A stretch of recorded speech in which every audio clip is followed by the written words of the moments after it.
informasi dan wawancara yang telah peneliti lakukan pada beberapa unit kerja di BUMN Holding Industri Pertahanan pada tahun 2026. Di sini ada indikasi permasalahan OCD, yaitu pertama pada sirkuit yang lemah, yaitu rendahnya partisipasi aktif pegawai dalam kontribusi ide dan pengambilan keputusan tim. Kemudian loyalty dan sense of belonging-nya juga masih lemah, terlihat dari pegawai yang cenderung bekerja hanya sesuai deskripsi pekerjaan tanpa kesediaan membantu orang lain atau anggota dari unit lain. Kemudian dari sportsmanship masih terlihat juga rendah, yaitu banyaknya keluhan saat beban kerja meningkat dan kondisi kerja tidak sesuai harapan. Kemudian dari inisiatif yang menunjukkan juga masih rendah, di mana rendahnya inisiatif ini ditujukan dalam menyelesaikan pekerjaan di luar deskripsi kerjanya yang sebenarnya menjadi kepentingan tim. Kemudian ada beberapa fenomena teoritis yang menunjukkan juga research gap dari penelitian ini, yaitu pertama, pemimpin etis berperan sebagai role model, memberikan teladan perilaku jujur, adil, berintegritas yang mendorong bawahannya menampilkan OCD. Sejumlah penelitian terdahulu menemukan bahwa kepemimpinan etis ini berpengaruh positif terhadap OCD. Kemudian kepemimpinan etis terhadap tim OCD akan menjadi lebih kuat ketika didukung peran mediasi beberapa faktor psikologi, sosial, dan persepsional di tingkat tim, diantaranya yaitu keadilan tim dan keterikatan tim. Itu menurut penelitian yang telah dilakukan oleh Geport serta OMC. Kemudian adanya pergeseran level analisis ke level tim. Sebagian besar studi tentang organizational citizenship behavior berfokus pada level individu. Terdapat beberapa rekomendasi studi, yaitu dari Yang et al., kemudian Nielsen, untuk menguji OCD pada tingkat kelompok atau tim OCD dalam konteks transformasi BUMN. Kemudian mekanisme mediasi berurutan. Pengaruh pemimpin etis terhadap tim OCD membutuhkan mekanisme yang lebih komprehensif, kombinasi keadilan tim, yaitu dari aspek kognitif, dan keterikatan tim dari aspek afektif secara berurutan masih terbatas diuji. Dan dari konteks barat, yaitu negara-negara berkembang, mayoritas teori kepemimpinan etis lahir dari barat. Pengetesan model pada BUMN Indonesia memberikan kontribusi konseptual yang baru terhadap efektivitas kepemimpinan berbasis etika, di mana model barat ini tidak bisa diterapkan seluruhnya, tetapi perlu melakukan penyesuaian. Dari latar belakang tersebut, maka di sini dapat di summary bahwa ada beberapa gap. Yang pertama itu dari outcome. Penelitian sebelumnya fokus pada individu OCD, sedangkan penelitian ini pada tim OCD. Kemudian konteks, penelitian sebelumnya meneliti swasta, militer, rumah sakit, dan pendidikan, sedangkan penelitian ini meneliti BUMN khususnya di Indonesia. Kemudian variabel, penelitian sebelumnya ini banyak meneliti tentang kepemimpinan etis, keadilan organisasi, keterikatan pegawai, serta masing-masing hubungannya langsung kepada OCD. Sedangkan penelitian ini variabelnya yaitu kepemimpinan etis, keadilan tim, keterikatan tim, dan OCD dalam satu model. Kemudian mekanismenya, penelitian sebelumnya banyak yang menguji secara langsung hubungannya, sedangkan penelitian ini mediasi berurutan, yaitu melalui keadilan tim dan keterikatan tim. Sehingga masih terdapat keterbatasan penelitian mengenai mekanisme bagaimana pemimpin etis mendorong tim OCD dalam BUMN melalui peran mediasi, keadilan tim, dan keterikatan tim. Apabila digambarkan, maka set of the art dan novelty penelitian ini, yaitu disertasi ini menunjukkan kontribusi, yaitu menunjukkan hubungan antara ethical leadership kepada tim OCD melalui tim justice dan tim engagement. Dan beberapa novelty dari penelitian ini, yang pertama, secara teoritis mengintegrasikan mekanisme social exchange theory pada level tim. Kemudian secara konseptual mengintegrasikan dua mediator secara berurutan. Kemudian unit analisisnya, seluruh konstruk dianalisis sebagai tim level konstruk. Dan kemudian secara empirisnya, penelitian ini diuji pada BUMN khususnya di Indonesia pada klaster holding industri pertahanan atau DPNI. Beberapa identifikasi masalah dalam penelitian ini. Kemudian penelitian ini juga memiliki pembatasan masalah, yaitu hanya difokuskan pada tim OCD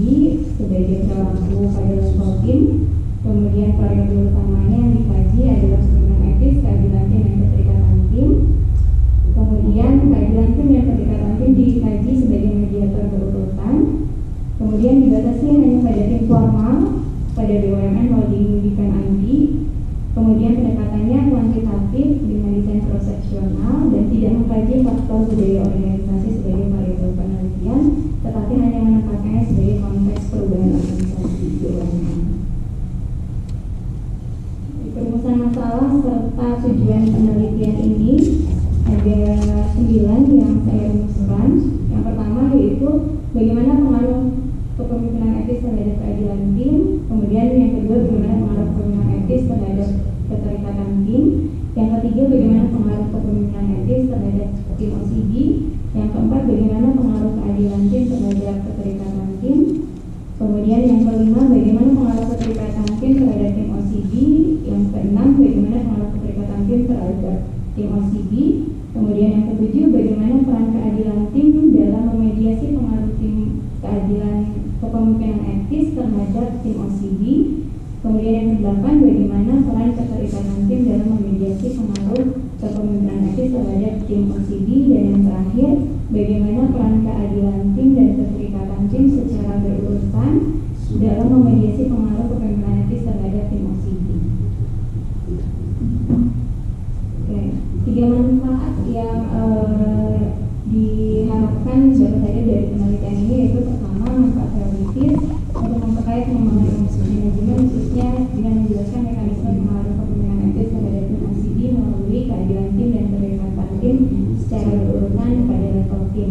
Kemudian manfaat praktisnya memberikan masukan bagi manajemen BUMN dalam mengembangkan kepemimpinan dan membangun persepsi keadilan dan meningkatkan keterikatan tim untuk mendorong perilaku kolaboratif dan tim OCD.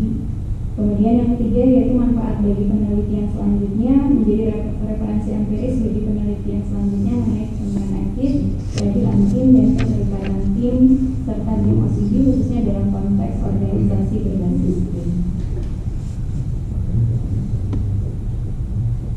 Bagian selanjutnya ini adalah kajian pustaka, di mana dari gambar ini brand teori yang digunakan adalah social action theory dari Blau. Kemudian ada teori pendukung atau supporting theory yang pernah digunakan yaitu social listening theory dari Bandura.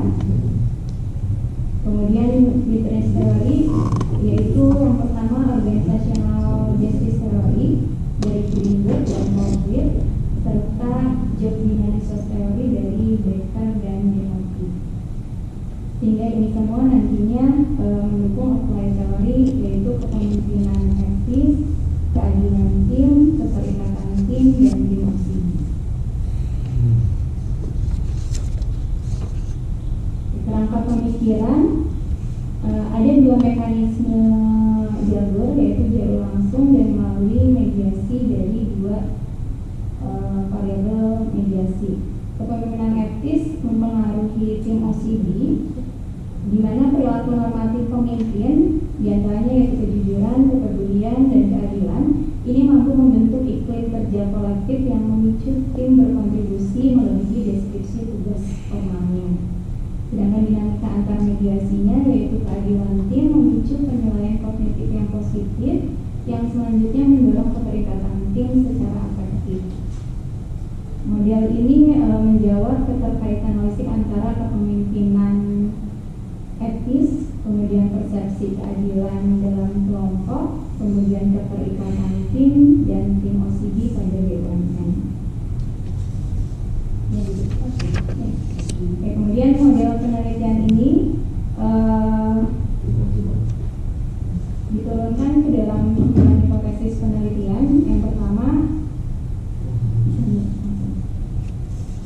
9 hipotesis penelitian.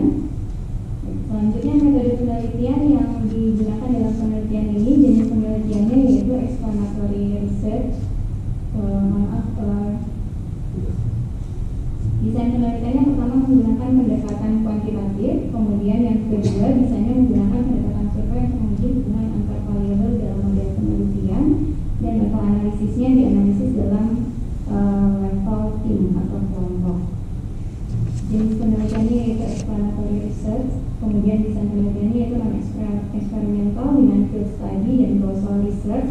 Time horizonnya yaitu cross-sectional, diambil dalam satu waktu, kemudian observasinya tim yang sudah disesuaikan karakteristiknya sehingga memenuhi syarat dan analisisnya adalah tim tertutup. Di sini peneliti menyusun operasionalisasi variabel di mana dimensi dan indikator dari keempat variabel penelitian yaitu kemungkinan etis, kemudian keadilan tim, keterikatan tim, dan tim OCD dengan mengadopsi konstruk dari peneliti sebelumnya. Ada dua dimensi dari kepemimpinan etis yaitu karakteristik moral pribadi dan keterampilan manajerial moral. Kemudian dari keadilan tim ada tiga dimensi yaitu keadilan distribusi, keadilan prosedural, keadilan interpersonal. Kemudian dari keterikatan tim ada tiga dimensi yaitu dari figure, yang kedua dedication, dengan tiga absorption, serta untuk tim OCD menggunakan unidimensional sehingga tidak diturunkan ke dalam subdimensi terpisah. Populasi penelitian ini yang diambil dari 5 perusahaan dalam cluster atau holding industri pertahanan. Dari 5 perusahaan tersebut diperoleh populasi sebanyak 109 tim kerja yang terdiri dari 8.194 karyawan. Kemudian untuk teknik sampling yang digunakannya adalah purposive sampling dengan kriteria tim kerja formal, kemudian memiliki atasan langsung dan beranggotakan minimal 3 orang dan telah bekerja selama minimal 6 bulan. Kemudian minimum sampelnya berdasarkan perhitungan G-Power diperoleh 77 unit tim analisis, 77 unit analisis atau 77 tim. Kemudian dengan menggunakan agregasi tim yaitu RWG di mana lebih besar sama dengan 0,70, kemudian ICC 1 menunjukkan varians antar tim, ICC 2 lebih besar sama dengan 0,70 untuk menunjukkan realitas skor rata-rata tim. Setelah diperhitungkan dari 5 perusahaan dalam klaster bukan ID berdasarkan jumlah populasi, maka diperoleh jumlah sampel yaitu pada PT LEM 25 tim, PT DI 16 tim, PT PAL 16 tim, PT Pindad 13 tim, PT Dana 6 tim, sehingga total sampel minimal adalah 77 tim. Untuk rancangan analisis dan uji hipotesis, data screening dan agregasi data individu menjadi tim. Kemudian menggunakan juga statistik deskriptif. Yang ketiga, evaluasi measurement model yaitu dengan outer loading, ATE, HTMP, Tornalekat, dan Cambridge Alpha, serta CR dan OK. Kemudian melakukan evaluasi struktural model menggunakan direct effect dan indirect effect. Kemudian sequence mediation dan dilakukan bootstrapping 5.000 subsampel dengan alpha 5% dan p-value kurang dari 0,5 serta confidence intervalnya tidak melintasi 0. Metode yang digunakannya yaitu PLSM karena sesuai untuk model kompleks dengan pengujian hubungan langsung dan tidak langsung serta mediasi, dalam hal ini mediasi berurutan. Baik, terima kasih. Sekian yang dapat saya sampaikan. Assalamualaikum warahmatullahi wabarakatuh. Ya. Mungkin untuk kesempatan pertama ya saya persilakan Pak Dr. Awaludin untuk memulai sebagai external examiner.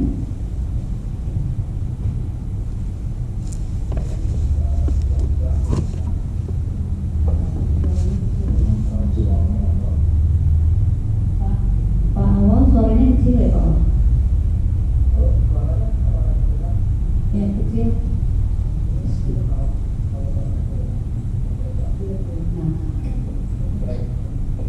Terima kasih kepada ketua sidang dan juga ketua promotor dan co-promotor, juga kepada tim oponen ahli. Baik, terima kasih.